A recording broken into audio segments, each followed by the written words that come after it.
Ramón Díaz Sánchez decía en su libro sobre Teresa de la Parra que en cartas a Rafael Carías podía seguirse justamente, más que en Ifigenia o en Memorias de Mama Blanca, el drama que vive esta escritora. Y eso es muy cierto. ¿En qué sentido drama? En el sentido de que Teresa de la Parra, aunque pudiéramos creer que vivió una vida placentera, rodeada de lujos y de comodidades en Europa, básicamente en Francia o en Suiza, en realidad no fue así. Era una persona, claro, que provenía de una dignísima familia caraqueña, de cierta estabilidad, obviamente, pero eso para ella no tenía sentido. Tenía sentido justamente la manera de observar América desde allá, desde la lejanía, cómo estar cerca de América. Ese fue un empeño que tuvo la escritora y que lo va a dejar gota a gota en estas 52 cartas magníficas que componen al día de hoy este libro, que es, diría yo, uno de los libros capitales para entender no solamente quién fue Teresa de la Parra, sino para entender la mentalidad, la visión de la cultura de ese tiempo, la espiritualidad venezolana y cómo el desarraigo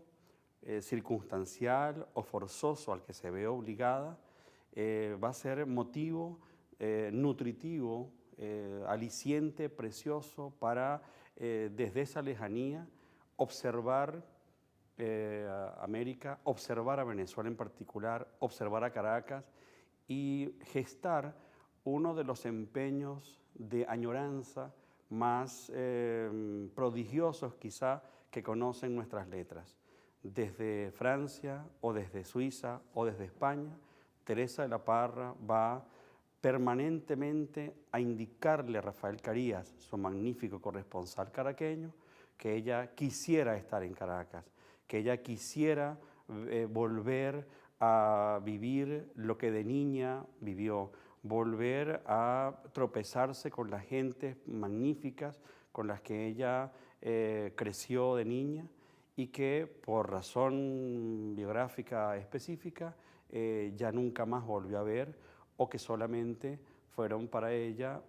nombres de personas conocidas que fueron determinantes en su vida. Es decir, el desarraigo, la distancia, la ausencia son para Teresa de la Parra motivos de cercanía, motivos de intención perfectamente americana y venezolanista. Justamente estas cartas permiten seguir ese recorrido. Ahí radica quizá ese drama del que hablaba Díaz Sánchez. Por otra parte, la escritora va a dar muchas pistas sobre el drama civilizatorio que vive el mundo en ese tiempo, que vive Europa sobre todo, que está prácticamente ya entregada a los preliminares de lo que será la Segunda Guerra Mundial y a todo lo que va a suponer como ruptura espiritual esa terrible situación bélica. Teresa de la Parra será en Europa una escritora enferma, enferma real porque enfermará de tuberculosis y tendrá justamente que hacer gran parte de su vida en distintos sanatorios, pero justamente ella va a cargar su enfermedad de manera feliz, va a hablar de su enfermedad blanca o de su cuarto blanco o de su vida blanca en la idea de que estando enferma, siendo carcomida muy lentamente por la enfermedad, va ella a crecer espiritualmente, a crecer místicamente, alcanzando quizá una de las cotas más altas en nuestra literatura en este sentido. Estas cartas escritas desde el afecto, desde la cercanía, desde el cariño hacia Rafael Carías, que era a todas estas, no era un escritor, era un científico, un hombre de ciencia, un hombre también de negocios, hermano de un escritor, de Alejandro Carías, que muere en Caracas el año 18 por motivo de la gripe española, Pero digo, a Teresa de la Parra le va a escribir a este hombre y le va a hacer unas confidencias que son quizá íntimas en algunos casos, personales siempre, admirativas sobre lo que significa para el ser humano, esté donde esté, el ascenso espiritual. Este es un libro que nos va a mostrar un rostro de Teresa de la Parra muy distinto al de Ifigenia y al de Memorias de Mama Blanca. Claro, en esas dos novelas hay muchos indicios que también están en estas cartas, está claro. Las cartas también informan sobre la producción literaria de la escritora, sobre la recepción magnífica que tiene Europa Ifigenia y la mala recepción que tiene en los ambientes literarios caraqueños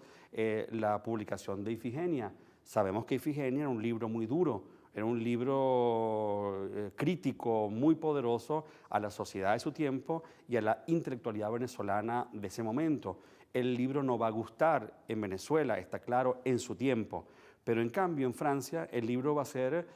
muy reseñado, va a tener varias ediciones, va a ser muy traducido justamente y premiado, claro está, justamente como obra que muestra la posición crítica de la autora frente al mundo que la vio nacer y al desarrollo que ha tenido a nivel sociopolítico y sociocultural esa sociedad y cultura venezolanas de ese tiempo. Entonces decía, este libro, claro, está informando sobre muchísimos aspectos concretos de la biografía personal o literaria de la escritora, pero por otra parte está dejando colar en cada carta planteamientos, conceptos, imágenes filosóficas sobre la espiritualidad americana y sobre el contraste profundo que supone ver y anhelar y añorar a América desde Europa, al punto de que no sabríamos si el desarraigo de Teresa de la Parra es un desarraigo de un venezolano, un americano que está en Europa, o de un americano venezolano que se desarraiga ya en Europa al querer estar cada vez más cerca del terruño natal. Ahora, estas ideas no son ideas tontas en Teresa de la Parra, no son ideas baladíes, al contrario, son conceptos más que ideas que están conducidos por una fractura espiritual que es la que vive la escritora. Y en este sentido, yo diría que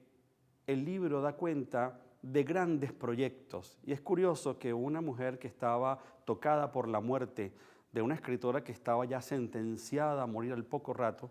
está cargada de proyectos y está cargada de un optimismo radiante y luminoso y colorido que no se compagina justamente con la vivencia personal de alguien que sabe que va a morir. Teresa de la Parra, después de publicar Memorias de Mama Blanca, que es un libro, como sabemos, afectivo, es un libro colonialista, es decir, quiere, después de Ifigenia, que ha sido tan duro con la sociedad caraqueña del momento, como trasladarse a ese tiempo intemporal de una hacienda nuestra cercana a Caracas para reconstruir, gracias a ella, la vida de la colonia.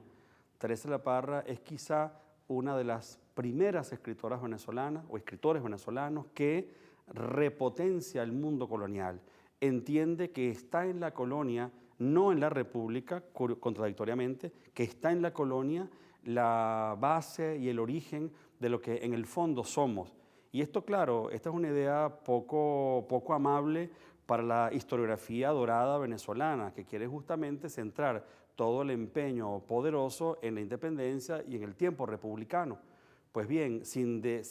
cuestionar esto y sin decir que esto no es así, Teresa de la Parra va a ir al mundo colonial y va a ver justamente en ese momento la fragua de la verdadera condición venezolana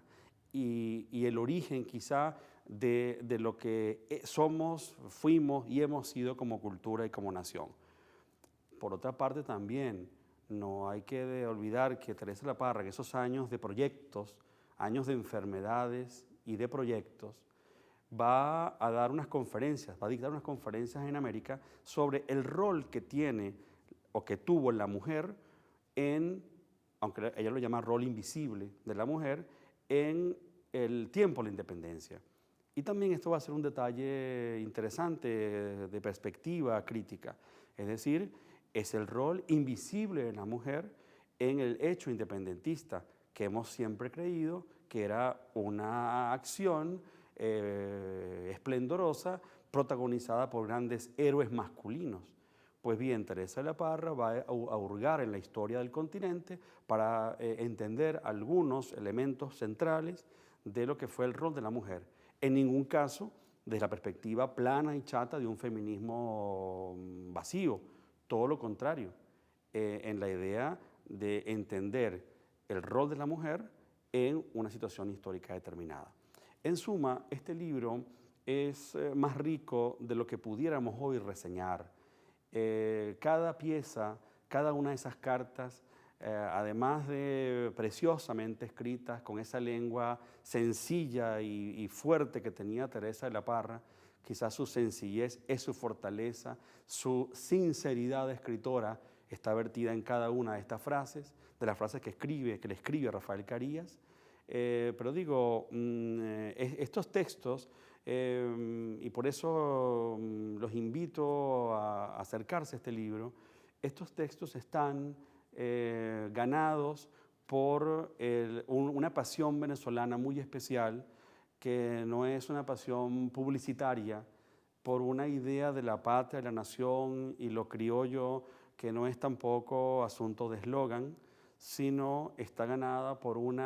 acercamiento profundo, complejo, a lo mejor de nuestra raíz venezolana, a nuestras mejores ideas, a nuestras mejores intenciones, sin que ello suponga ingenuidad o lirismo por parte de la escritora. Teresa de la Parra, muy a pesar de las lecturas, lugar común sobre su estatura de escritora, es quizá una de los bastiones más notables que ha tenido la sabiduría y la espiritualidad venezolana desde la idea de la escritora, de una escritora que se acerca a lo venezolano desde la perspectiva de la palabra. Últimas palabras.